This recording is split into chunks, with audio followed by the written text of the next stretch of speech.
அவங்க எல்லாம் அகோரின்னு ஒரே நம்பிக்கை நட்சத்திரம் காட்டெருமை தான். டேய் அகோரி, உனக்கு என்னை பற்றி நல்லா தெரியும்டா. டேய் மொட்டா தாயாளி, உனக்கு என்னை பற்றி நல்லா தெரியுமா தெரியாதா? சொல்லு.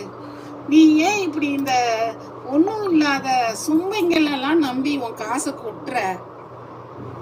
தெரியாம தான் கேட்குறேன். உனக்கு ரொம்ப காசு அதிகமாக இருக்குன்னா என்கிட்ட வாங்கின காசை திருப்பி கொடு. என்கிட்ட காசு வாங்கினல, அந்த காசை முதல்ல திருப்பி கொடு. எவ்வளோ காசு வாங்கின என்கிட்ட? 1 2 3 லட்ச ரூபா வாங்கியிருக்கான் இந்த மொட்டை என்கிட்ட. ஏண்டா மொட்டை, என்கிட்ட வாங்கினிய 3 லட்ச ரூபா. அந்த 3 லட்ச ரூபாய நீ எனக்கு திருப்பி கொடுக்குற, சரியா? முதல்ல கொடுத்துட்டு அதுக்கப்புறம் பேசுகிறேன், இல்லைன்னா செருப்பு வண்டி அடிப்பேன், சரியா?